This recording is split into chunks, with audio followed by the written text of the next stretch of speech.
Welcome to Shift2Growth, where we listen to and talk to the world's best marketers to gain perspective and insight. Today, special guest, Beth VanStory, CMO at Chief Outsiders, a super duper colleague to me. She has been terrific to work with. We've worked on a variety of projects together.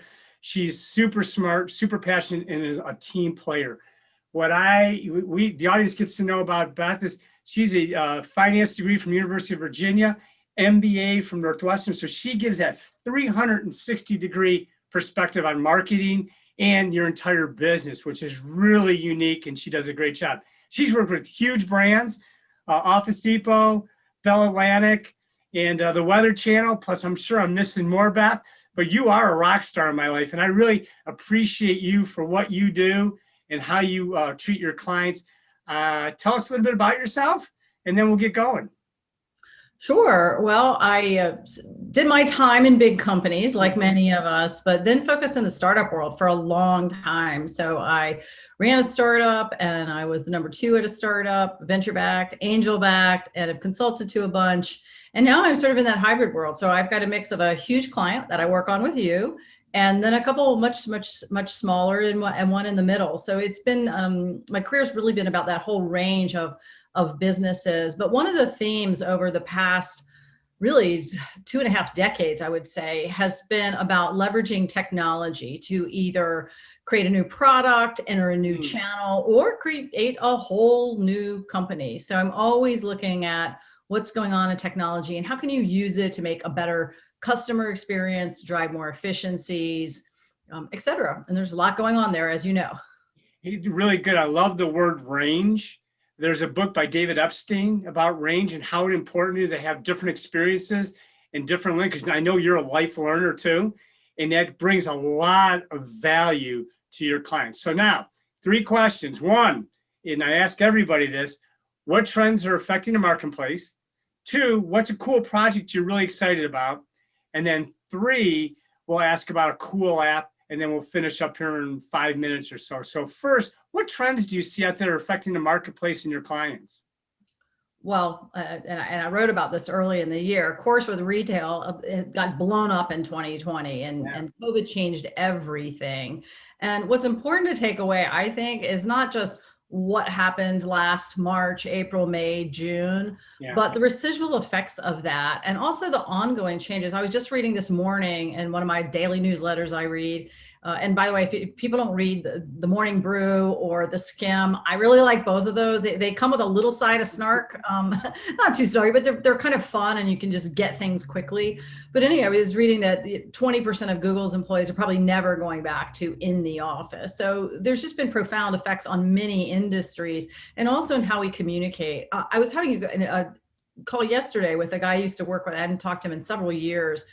And we were just saying how the whole virtual work is kind of challenging for some people. You know, you and I have been doing it for years. I've had a pay to Zoom account for 5 years. But he pointed out, I thought this was a great point, that some younger people are trying to build their career. It's harder to try to establish those relationships when you're remote. It's definitely different, but it's also can be challenging. You don't get that water cooler. So that is certainly the biggest thing. And I think a lot of people think about it from a company productivity standpoint. But what I would suggest people also think about it is from a career development standpoint. How do you develop your employees when they are remote? So that of course is the biggest thing, and just the elephant in not just the room, but in the world. And digital is helping us overcome that. And certainly from a marketing perspective, things have just gotten even more tilted towards the digital world. Thank you. That's really good because we can't overlook it, right?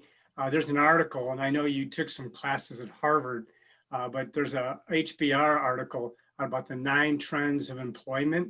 And I think everybody in the audience should read it. And one of them is what you just mentioned on the remote workforce and how do you hire and how do you train. So for the audience, that's another, and you can also find it on my LinkedIn page. Okay, what cool project you working on? I'm working on two. So I'm gonna pick one, which is I'm working with a dementia facility, Hmm. and I'm finding that really fascinating. I have a mother who is in an assisted living facility, so I've been touching this world and affected by this world. But all of a sudden at Chief Outsiders, we have 4 or 5 clients in this senior care space.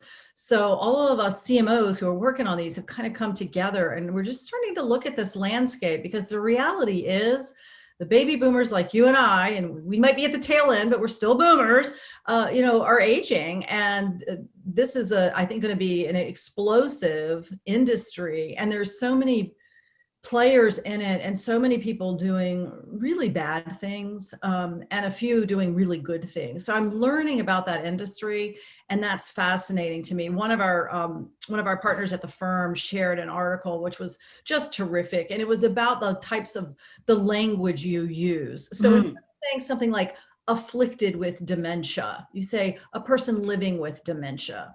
And even as subtle as, instead of calling something a facility, calling it a community. And I'm just a language freak. I love positioning and messaging. I like writing, and so I was really, really intrigued by that. But I just think that that's going to be an industry to watch. And unfortunately, there's a lot of big corporations building things in that space and touting them as luxury and all. But when you get inside and look at what's happening with care, it's getting driven by corporate profits. So it's been fascinating for me to work with a family-owned company that isn't driven by corporate profits and is really focused on that individual and helping them maintain dignity and quality of life to the very end. Well, then you're saying words matter. Oh, words are everything. Right. And so you're looking at these companies with messaging, positioning, and also how to do a go-to-market strategy. But you're learning a lot about the industry and a lot about owner operators and how they talk about it. So they're in their own echo chamber. Bringing you in takes them out of their echo chamber. That's terrific. Well done. And it's interesting, right? Because a lot of people think of me as the digital guru, which I am that as well. But my real passion is consumer marketing and understanding the consumer's wants, needs, desires, and how you language against that. I think that's terrific. That's why we're colleagues. I love that. All right. What app you using? What tool are you using that you think is so cool that you want to share with the audience? Yeah, there's so many, but the one I'm going to pick to talk about today is Slido. And what I like about this is it's easy to use, and it makes meetings just more fun. So we used it the other day. You were probably on the call with our whole team, and you can have people, they just use their phone and they type in the URL slido.com, and you give them a little code and you ask them a question. You could ask a few questions, but you could ask just one question even. Say I was talking to my senior care folks, and I said, if you could describe how your client is differentiated in one word, and they type that in, and then Slido on the fly, real time, builds a word cloud for you. Right. So, the other day it was fun to watch, right? With Chief Outsiders, the question that we asked was, what is the most important thing to do in a proposal? And the number one word that came up was clarity. So interesting. It wasn't price. It wasn't solution. It wasn't problem. It wasn't anything like that. It was clarity. So it's just a great, fun little tool. And there's a free version. You can ask a couple questions. So Slido. Slido.com.